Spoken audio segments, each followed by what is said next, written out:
की रहने वाली भारती ने अपनी बेटी ट्विंकल की शादी 2014 में जहांगीरपुरी में रहने वाले अमन से की। शादी के कुछ दिनों बाद अमन और उसकी मां रेखा, रमन, संतोष इत्यादि ससुराल वाले लड़की को प्रताड़ित करने लगे।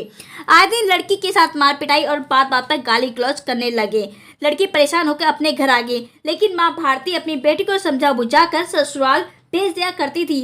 लेकिन ससुराल वालों के अत्याचार दिनों दिन बढ़ते चले गए, जिससे परेशान होकर ट्विंकल अपने घर आ गई। बीते 13 अप्रैल 2022 को ट्विंकल के पति अमन व उसके साथियों द्वारा ट्विंकल के घर में घुसकर पिस्टल के बल पर गोलियां चलाते हुए 6 साल की बेटी को ट्विंकल की गोद से छीनकर भाग निकला। इस मामले की शिकायत महेंद्र पार्क थाने में की गई, जिसमें एफआईआर दर्ज की गई, मगर पुलिस द्वारा अपराधियों पर अभी तक कोई कार्रवाई नहीं की गई। पुलिस अधिकारी अपराधियों को संरक्षण देने का काम कर रही है और अपराधी पुलिस के संरक्षण में फल फूल रहे हैं।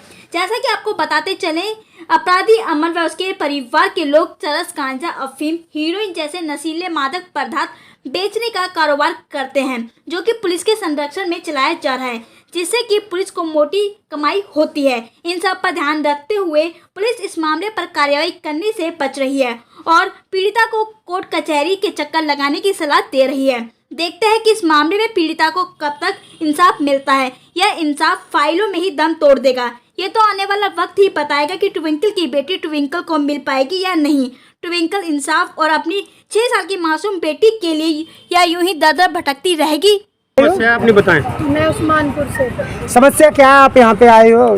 समस्या ये लेकर आए थे कि हम ये 13 तारीख को जो मेरे ससुराल वालों के साथ मेरा झगड़ा हुआ है, जो उन्होंने हमारे ऊपर फायरिंग करी थी, अमन ने, रमन ने, रेखा ने, संतोष ने और इंद्रजीत ने। वो बंदूक के दम पर से मेरी बच्ची मुझसे ज़बरदस्ती छीन के ले गया, इंद्रजीत और अमन।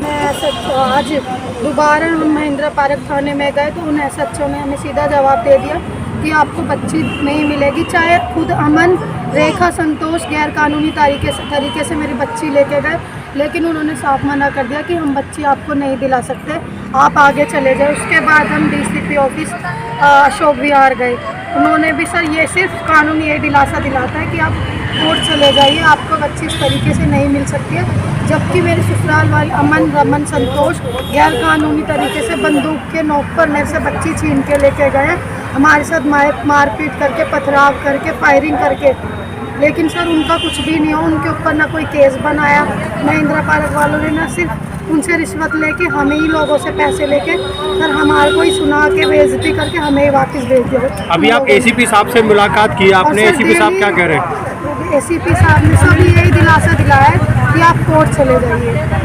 तो उन्होंने गाली गलौज करी है। उन्होंने बोला आप उसके बारे में महेंद्र पार्क में और मेरे पास दीजिए, मैं उन पर केस करूँगा, सुनवाई करूँगा। लेकिन ये है कि अब एक माँ को इतने दिनों से एक बच्ची से मिलवाया तो जाए इसकी बच्ची सलामत भी है कि नहीं है। 20 दिनों से मुझे नहीं पता, मेरी बच्ची को मैंने ना देखा है ना। अमन भी किसके पास है? अमन भी गैर कानूनी तरीके से ही लेके। अमन ने भी तो कोर्ट से नहीं ली ना बच्ची। अमन कितने दिन हो गए बच्ची उनके पास? 20 दिन हो गए मुझे। मैंने अपने बच्चे की आवाज़ तक नहीं सुनी है, मुझे नहीं पता मेरा बच्चा किसके पास है। तो अभी पुलिस आपकी कोई भी सुनवाई नहीं कर रही है क्या? नहीं, कोई सुनवाई नहीं कर रही। एसीपी, डीसीपी, चौकी इंचार्ज कोई भी नहीं सुन रहे हैं आपके? कोई नहीं सुन रहा।